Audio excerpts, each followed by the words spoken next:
Thank you very much for voting for me. I knew we could do it. Sorry, that's next week's speech. Let me just get back to where we should be. Well, ladies and gents, I've said welcome a couple of times over the last couple of days. And once again, welcome. And I hope you find a lot of food for thought in what the presenters are going to tell you this morning.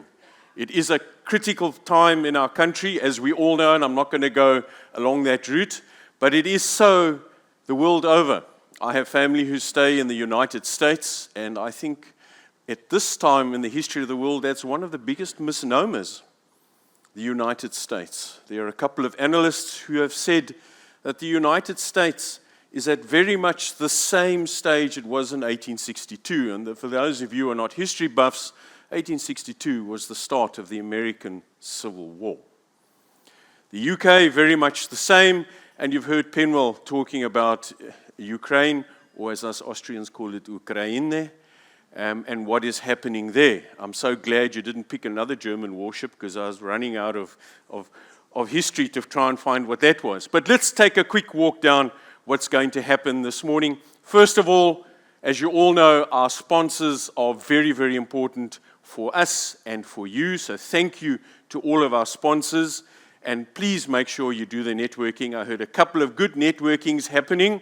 One of them yesterday at golf was saying, now remember what we say to our wives is that we were there and we were here. But thank you very much to the support that you've shown the RFA. And I have heard that Chantal is already getting bookings for next year. And next year, we'll talk about it a little bit later, is going to be a very, very important event for us. I'm going to briefly go through what you see on the slide, have a look at what last year was, where we are today, and I always get asked for the crystal ball.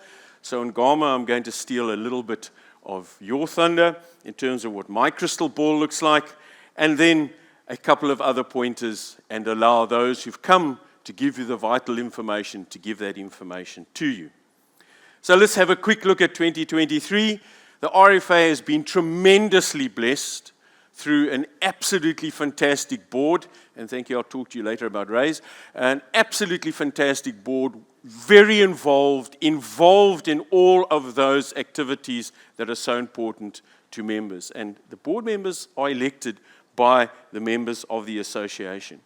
We've had another year of peace, and the Labour Relations team has done some sterling work over the last 12 years. And like true South Africans, we've kind of come to get used to it. We've forgotten those heady days many, many years ago when the road freight and logistics industry went on strike. And quite often you hear in the media, like in the last couple of weeks, where they talk about the ATDF strike. That's not a strike. That's not a disagreement between employers and employees. These are protests. So we've had another year of peace, and I sincerely hope that the team is going to get there again. And that's a huge blessing, ladies and gents, in terms of what we've been able to achieve collectively, together, as the road freight and logistics sector, but more importantly, as you will all know better than I, in terms of the sustainability of your businesses. We've had 18 very well-attended events. We've been very blessed in attendance. COVID, in actual fact, for the RFA was probably one of the best moments of our life. We were able to change the way in which the RFA worked, change the way in which we interacted, and we've had, from the days of COVID, we've had very, very good attendance. We had 4 big challenges in 2023. If we look at what the members spoke to us about, what came across on the various working groups, interest groups, what came across on the RFA chat, when people picked up the phone, well, I suppose these days they don't phone, they WhatsApp, they messaged us, when we had the media interacting with us, there were 4 big challenges. And at one stage, I'll be quite honest, the team sat there and we really didn't know how we were going to solve these, because a fair amount of this, believe it or not, isn't the RFA that can sort this out. I'm not the Minister of Police. That brings me into my acceptance speech. I'm not the Minister of Police. I'm not the Minister of Trade and Industry, Minister of Finance, thank God. And the 4 big things that we were facing were borders, the queues, We went to some of those borders, and I must admit, apart from a second-hand truck parking lot or a dealership, I have not seen so many trucks, toe to toe. Absolute frustration. And with that came huge amounts of crime. And South Africa always seems to be a country that can invent ways in which to make revenue, and when you find a queue, boy, are there ways in which to make revenue.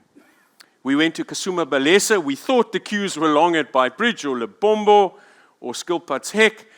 We went to the DRC, and then you realize, waaroor kla ons? You could not believe the queues. But borders, the choking of borders, absolute huge problem. And you know what it does to your bottom line. The ports, again, congestion. Shipping lines turning around and saying, well, if you want your box, go get it in Seychelles. If you're really desperate, we'll leave it in Shanghai for you. Go fetch it there. So that whole industry, looking at bypassing, and the ports around us in Africa are doing better than we are. A couple of years ago, when I first joined the RFA, we used to laugh at a box, a container sitting at Dar es Salaam for 21 days. And we thought, we're safe. All of a sudden, Dar es Salaam has dropped to 7 days. And the port of Durban is heading towards 21 days. There have been some really bad times. They're not there now. They started to get their act together.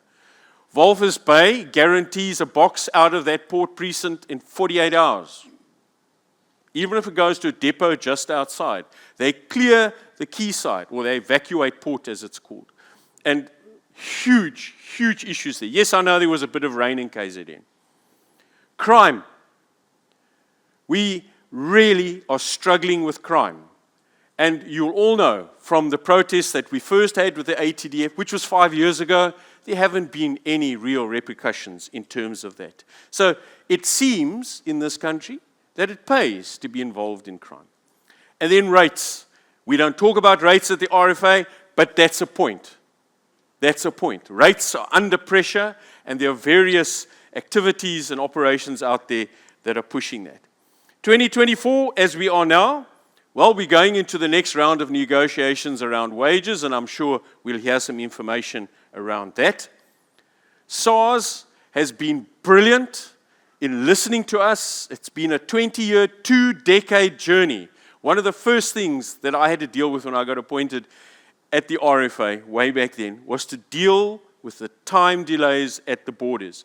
So they've taken weeks and days down to hours. It's getting better and better. Ports, there's some clearing happening. There's new equipment coming in, so we're being told. DOT is pushing for far stricter safety on the roads. We're going to have to see what comes with the ARTA and the RTMC, because there is plenty of potential there to actually get a nose in a trough. So we're going to have to watch that one very quickly. There's a presidential crisis committee around crime, and I'm never quite sure. We've got 1 or 2 gentlemen from the board who sit there. I'm not quite sure whether they're worried crime's not enough or they want to bring it down. Sorry, Jeremy. Don't interview me on that one. Transnet, man, if we don't change that, and you're going to hear what the prof has to say about that a little bit later. If we don't change that, we're in trouble. We're in deep, deep, deep trouble. Labor, tighter margins. You all know about that. Your margins are becoming tighter and tighter. You're competing in areas where it's really tough for you. And then we have this whole alternative energy discussion, which is going to change the way you do your business. What do I see towards the end of 2024 and in 2025? Well, the Department of Employment and Labor has to use the structures that are created to ensure labor compliance. That's our number one battle.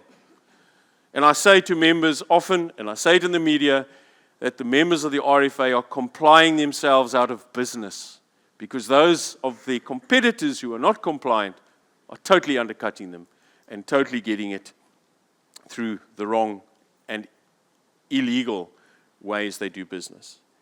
The DOT is going to have to level the playing field around operator registration. If you ask them how many operators there are, freight operators in the country, they say, don't ask us, you answer it, you're the Road Freight Association.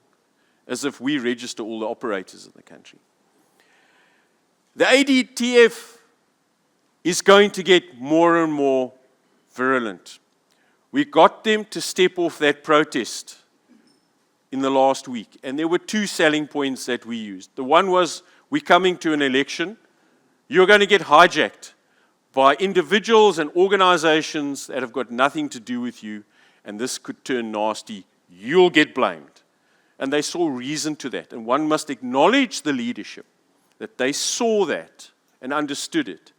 The second thing is that we've said is stop attacking the innocent players.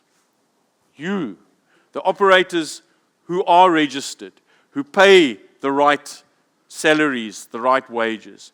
Take it to those who are supposed to ensure that people comply. In my water, as I said in the old days, ek voel het in my water. Labour's changing. It's changing around the world. There are going to be changes, and we're going to see those changes starting to come in. Alternative energy, there's going to be a harder and harder push to Euro 6 or 7 or 8 or whatever it's going to become. A much harder push towards that and the alternatives that are around. BE scorecard was supposed to come in on the 1st of April this year. The RFA made a fair amount of comment, fair amount of proposal. We were told it's going to happen whether you like it or not. It hasn't. We're still going to have a lot of discussion around there, and that's definitely going to be a game changer. And then, of course, crime. Crime remains the big challenge it is. So, Ngama, if you're at the back there, I think the election is going to bring new opportunities with new ministers. And remember, at Zimbabwe, Fikile Mbalula said that when he became president of the country, and I would say, watch that space, he would make me Minister of Transport.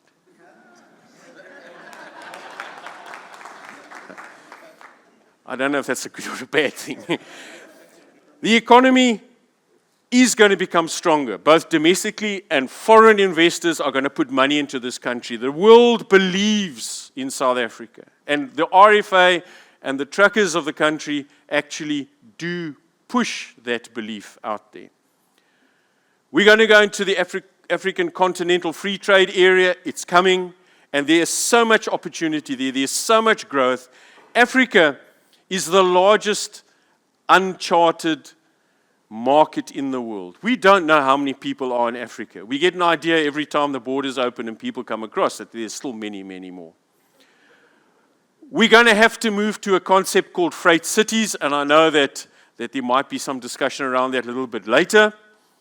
But freight cities, so even if rail came to do what it needs to do, don't worry, road freight will always be there. It's always first mile, last mile, and as we currently know, for the next 10 or 50, 100 years, there'll probably be the miles in between. So support revitalization, but sustainable margins. We have to make sure that those entities who are in charge of ensuring the playing field is level play that job. Departments of Transport and, of course, Department of Employment and Labour, Department of Home Affairs around visas. It's important that you interact with the RFA, that you use the data that we put out there. We've got some incredible data centers that are now running, and we're busy developing a lot more around corridors. So the VCI, the Vehicle Cost Index, the OLI, the Operational Incident Index, we've got indices that tell you what's happening on a monthly basis on routes, what sort of cargoes are being targeted.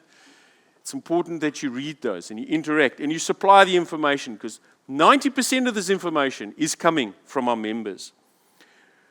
There are some webinars that are going to happen. You'll see there's a webinar now coming up in terms of AEO. SARS on various platforms, and I'm sure Louise will bear me out in this. SARS on various platforms has said the road freight industry is 99% compliance. And I've said to the executive at SARS, are you sure? Are you sure? He is so impressed in the way in which we've taken up and pushed that agenda to get the borders, the ports flowing as seamlessly as possible. Of course, prosecution will always be an issue. Where there's a buck to be made, why can't we get a barrel of chicken? And then customer service. There are many, or customer assurance, our core code. There are businesses out there who say, if you're not a member of the RFA, we are not going to do business with you.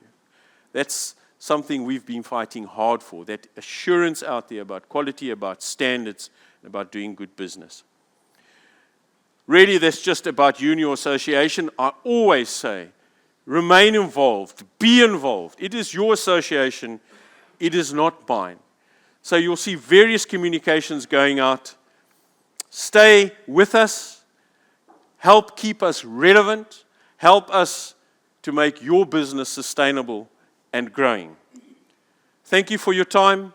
I look forward to chatting you during the course of the day.